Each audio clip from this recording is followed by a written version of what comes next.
What's up, everybody? I'm Leif with Adaptable Wealth, and just when things in the market were calming down, Israel attacked Iran last Thursday, stoking fears of a new war and injecting even more uncertainty into the market. So we'll be discussing how I'm handling that. Hint, it's the same way that I handled Trump's tariff tantrum. And I have 5 stocks that I think are good values right now, even before any potential pullbacks as a result of the conflict. These companies are cheap based off of common valuation metrics, and a couple of them have very low beta, so they should help you deal with some of the volatility that I think we're going to experience for the foreseeable future. But first, we have Adobe's earnings and my reaction to those numbers and the market's unwillingness to recognize their continued dominance of their industry. And finally, we got what I consider some big news out of Microsoft, but the market hit snooze on it. I think this signals the start of Microsoft's dominance of the enterprise AI adoption, and I want to make sure that you're aware of it. Okay, let's get to it. Microsoft recently announced a deal with Barclays, the global investment bank, for 100,000 Copilot licenses. Copilot is Microsoft's large language model, which utilizes OpenAI's technology, which also powers ChatGPT. And this is how Microsoft plans to roll out their agentic AI offerings at the enterprise level. Now, I'd always tab Microsoft as a likely huge beneficiary of enterprise level large language models and agentic AI adoption, given their massive installed base and strong switching costs, right? Companies throughout the world, large, medium, small, doesn't matter. They've been accustomed to and been using Microsoft products for decades, and they're very, very comfortable with the technology and the safety and the certainty that comes along with Microsoft products. So it's only natural for them to gravitate towards Microsoft's AI offerings as they adopt AI into their business. But I hadn't heard of much in terms of the adoption until the Barclays deal came out, which made me curious, what other deals have they struck that I am not aware of? And I was delighted to see that there are several. Specifically, Accenture has already agreed to 100,000 seats with another 200,000 planned. Dow Chemical is currently piloting its agentic AI features for its invoice auditing, and they've also come to agreements with BlackRock, CDW, Eaton. They created a customized version of Copilot specifically for the United States Department of Defense. And most interesting of all, Microsoft's COO recently hinted at a pending mega deal, which involved about 1 million seats of Copilot, hopefully to be announced soon.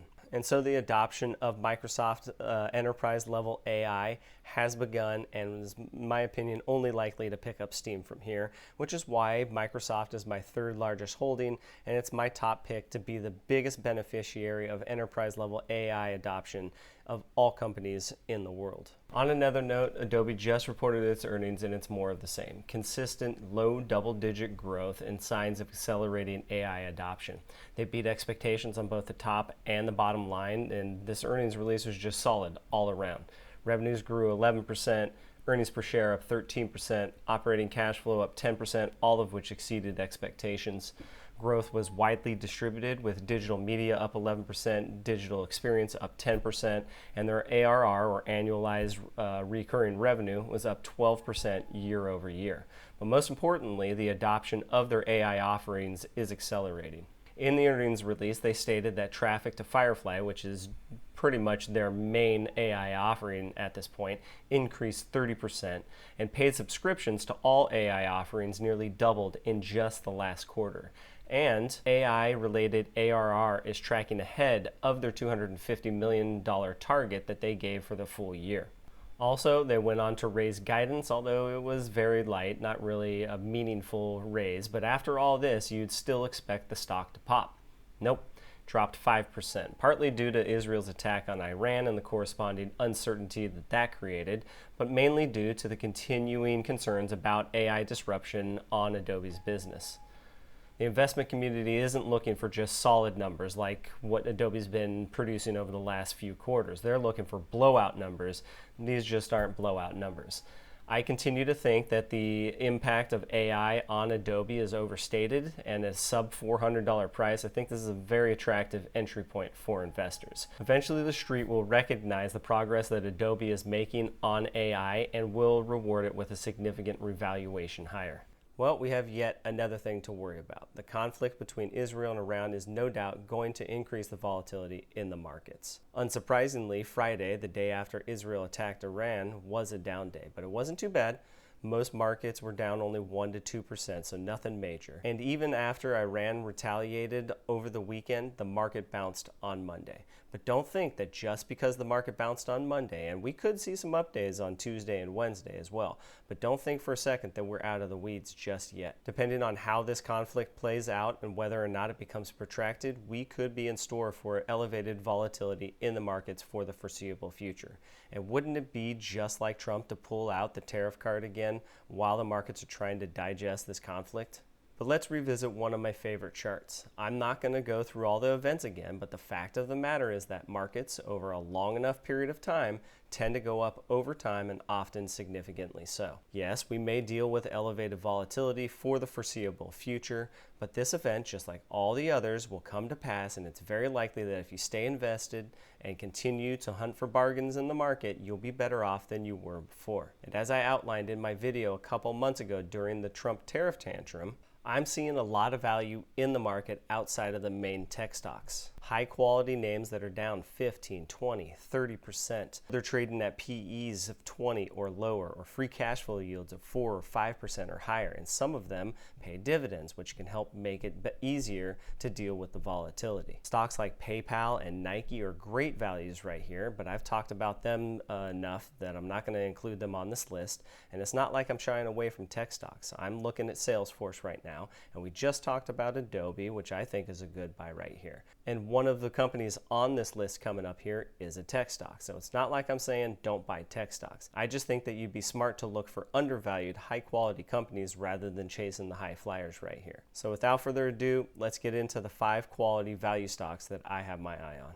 The first company on this list is Pepsi, ticker PEP. It's on a bit of a pullback. It was trading at $195 just a couple of years ago. Now it's down to $131, which is good for a 19 PE, a 3.9% free cash flow yield, and they're paying a 4.2% dividend yield. If we look at their valuation on a historical basis, you'll see that this is the cheapest that they've been trading at over the past 10 years, except for in 2019.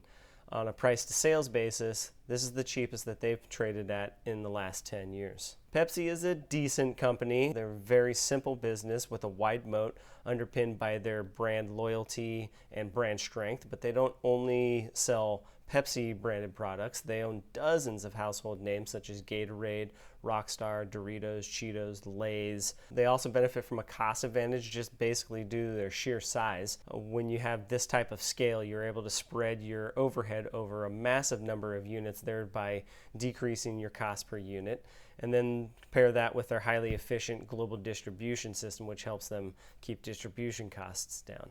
Now, both their cost advantage and their brand strength contribute to barriers to entry. Their highly efficient global distribution system allows them to execute on their direct-to-store delivery strategy. And then their brand strength and the dependability of their brands and loyalty of customers to their brand, along with the retailer relationships that they've been able to establish over the decades that they've been doing business, ensures that they have some of the best product placement with retailers. And all of this goes to support their consistent earnings per share growth in that 5 to 6% range, their 15% return on invested capital versus their 7% weighted average cost of capital as estimated by Morningstar, which means that they are generating positive value for their shareholders even with a measly 3 to 4% revenue growth. Risks are there, but they're pretty minor. You have regulation and increased taxes. There's been a lot of talk about removing unhealthy additives from food and drinks, and that would increase the production costs for Pepsi. Probably not going to have that major of an impact, but it will definitely increase their costs. And then there's been talk of levying additional taxes on what is deemed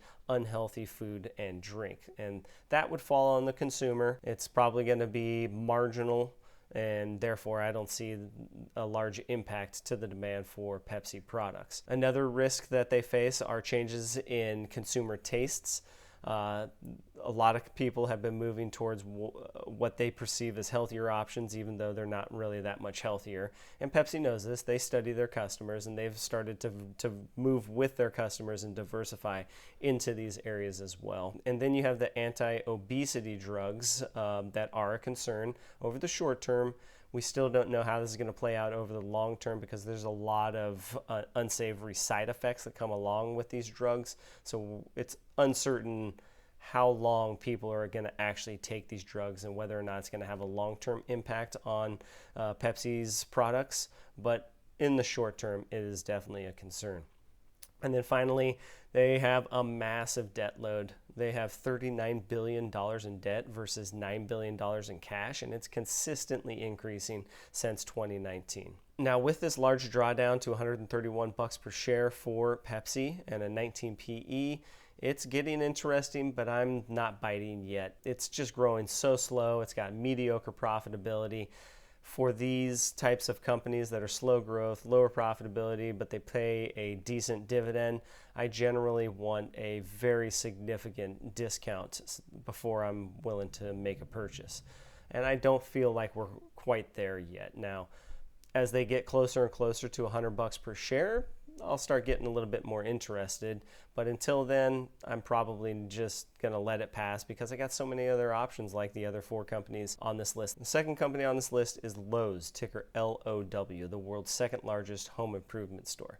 They've been dealing with a COVID overhang. You can see this spike in 2020 through 2022, and then the more recent decline in revenues over the past couple of years as the residential real estate has come to a complete standstill as a result of higher interest rates. Analysts are expecting flat sales for 2025 and 2026, but as you can see, the long-term trend is still intact, especially for the free cash flow and earnings per share. Having said that, this is what has my attention with Lowe's. Obviously, they have a very strong brand, but most importantly, they have a significant cost advantage, and you can see it in their consistently increasing profitability.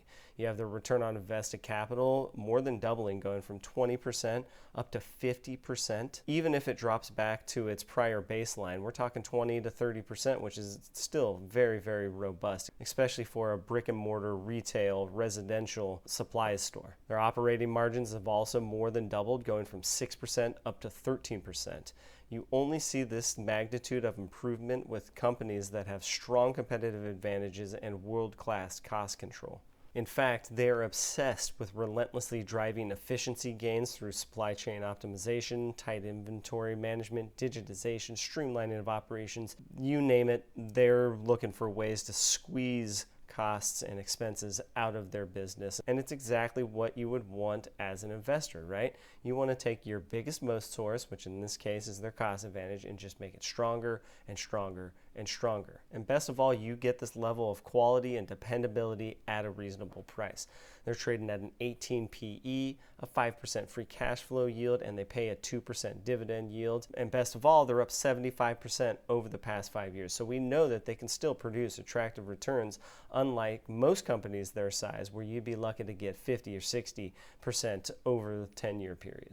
Now, just like with any other company, Lowe's comes with its share of risks, with the major one being its dependence on the residential real estate market, which exposes it to interest rate risk as well. But not only are they exposed to interest rates because of their place in the residential real estate market, they, just like Pepsi that we just covered, have a debt problem. They're carrying $30 billion of debt, and although they have started paying that down over the past several quarters, they've had to sacrifice some buybacks and the growth of their dividend in order to do so. But they are still able to maintain a reasonable reduction in shares outstanding while they handle their debt.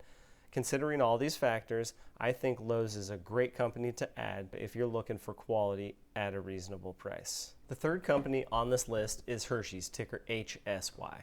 I covered Hersheys a couple months ago, and it's up a little bit since I did that video, and I continue to think this is a high-quality company that's worth a look during its dip. It's off about 38% since its peak in 2023, primarily due to soaring cocoa costs, which have remained stubbornly high. Management originally guided for 30 to 35% earnings per share drop and a 6 to 7% margin contraction for 2025, and they've held that guidance for the last 3 quarters. And given that they have to import all of their cocoa, they are impacted by tariffs. But they've held up pretty well this year, coming in flat so far on the year. Hershey's has been around for about 130 years, competing in the deeply saturated confectionery and snacking market, so they're only able to grow revenues in line with the economy at about 2 to 3% per year. But they've been able to drive some pretty respectable earnings and free cash flow growth and expanding margins on the back of their brand loyalty, a cost advantage, and the rock-solid retailer relationships that they've been able to build that affords them prime placement on shelves so that they can stay in front of their customers and at top of their customers' mind. They've been able to double their market share over the past decade. In 2015, they controlled about 18% of the U.S. chocolate market, and that's doubled to 36% as of the end of 2024, which is phenomenal. They currently sit as the #1 market share holder in the U.S. chocolate market, well above their main competitor Mars's 26%. In fact, they own 2 of the top chocolates in the U.S. chocolate market, with Hershey's Kisses commanding 13% of the market and Reese's, the #1 of all chocolate candies in the U.S., commanding an 18% market share. All of this is translated into strong pricing power, which they've had to lean on during this rough patch. And it's no wonder that they've been able to deliver expanding profitability, return on invested capital in that 25 to 30% range versus an estimated 7% weighted average cost of capital, and they've been able to deliver increasing shareholder distributions, which is done primarily through their dividend, which has been growing at about 10% over the long term. Other than unpredictable spikes in cocoa prices and the potential impacts from tariffs, they face many of the same risks that we just discussed with Pepsi, such as changing consumer tastes, regulations and additional taxes, and the threat from obesity drugs. But they face 2 additional risks that investors should know about. The first is their heavy dependence on the U.S. market. They generate 87% of their sales in the U.S. And second is customer concentration. One company accounts for 27% of their sales, but this is a wholesale distributor that is a main distributor to almost all the supermarkets, wholesale clubs, and other mass merchandisers. So although this is a risk, it could also be viewed as a positive because they have a very dependable outlet for their product. And given the fact that Hershey's products are a small cost for a little indulgence, it's unlikely to see a material drop in demand even during recessions. Weighing all this and factoring in their 20 PE, their 5% free cash flow yield, their 3.25 dividend yield, so you get paid to wait for a rebound, I find this as an attractive entry point for long-term investors looking for a high-quality company. The 4th company on this list is one that I haven't talked about before on this channel, and that is Snap-On, ticker SNA.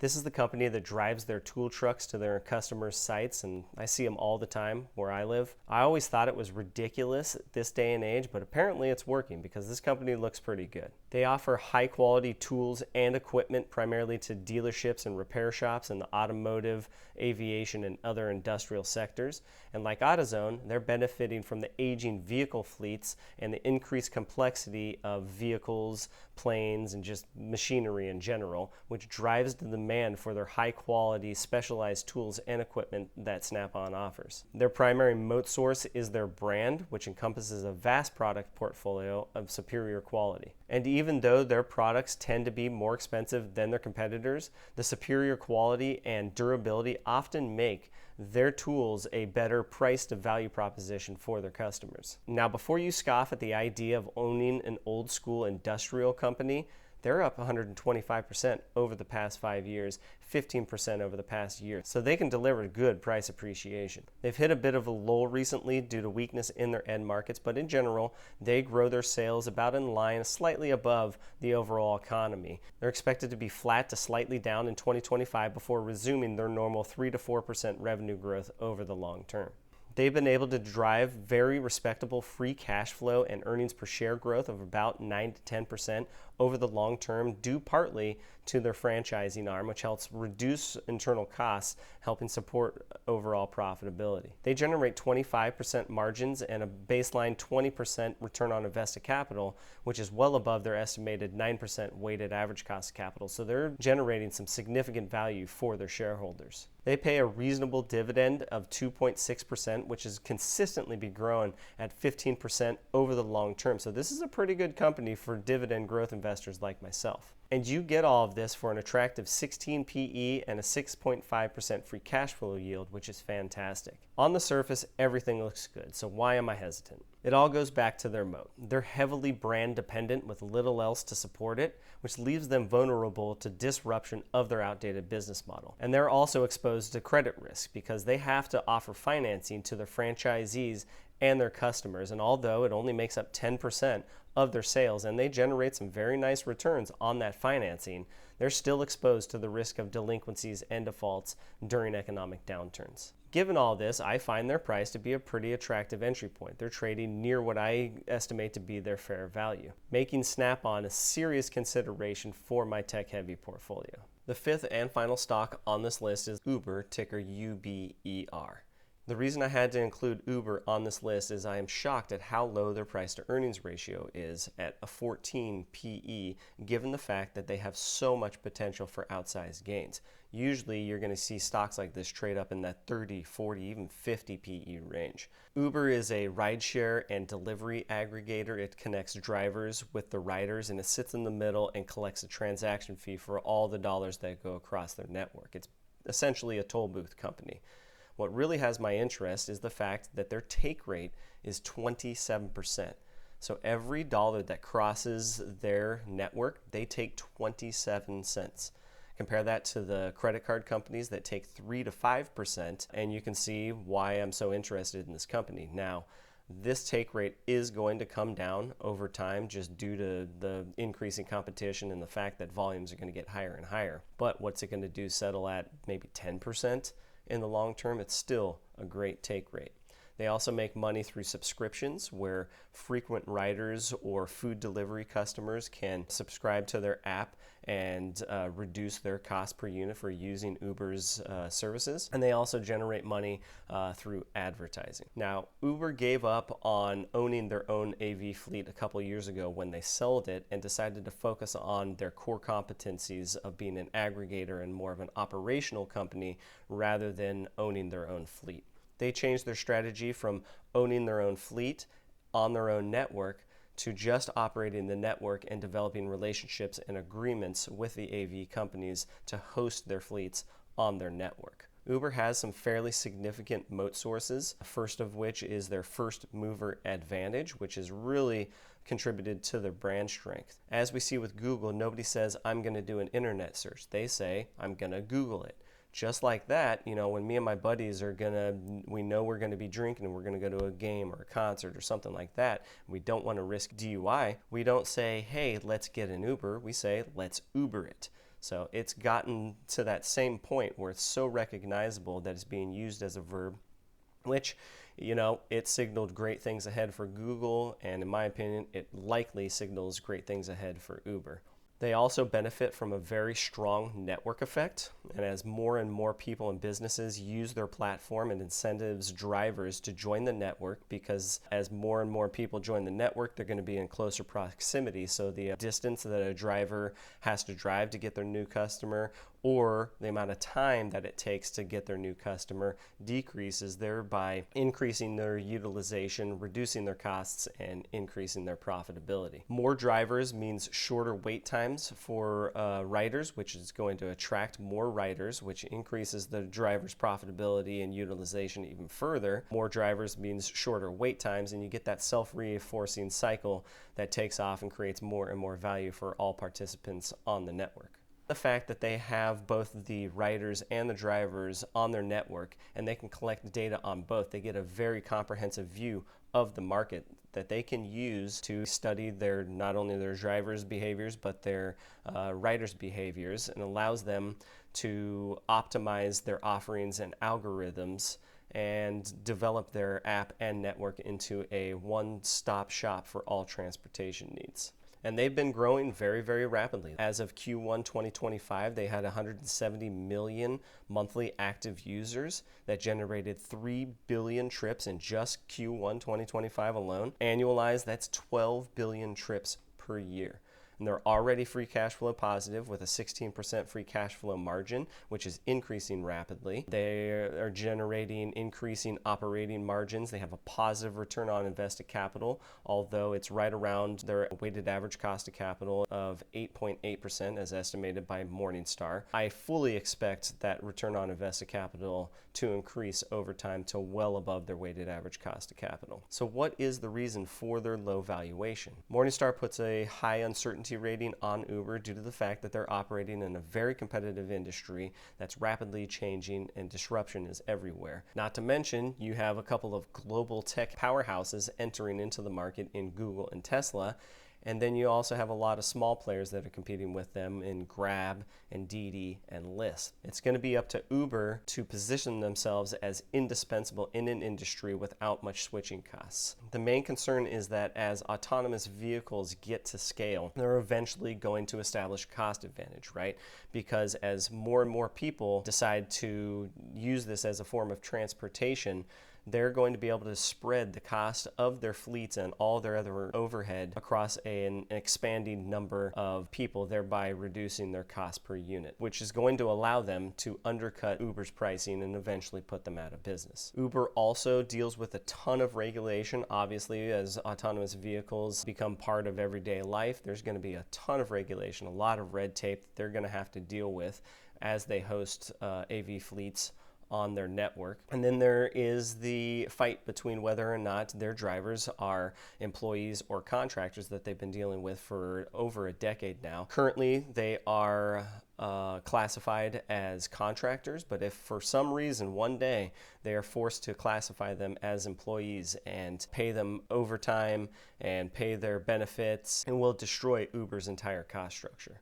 All in all, I think Uber is a fantastic company to own right now. It's got some massive upside, and its reasonable valuation creates what I personally see as an asymmetrical bet, right? Yeah, sure, I can lose 100% of my money, but if they are able to position themselves such that they are indispensable in this AV economy and it takes off, the potential for a 3, 4, 5x in this company is not out of the question. So you have that asymmetry between the risk and the return, which, given the fact that they're trading at 14 times earnings, I'm willing to take that risk and take that bet. I think it will pay off in the future.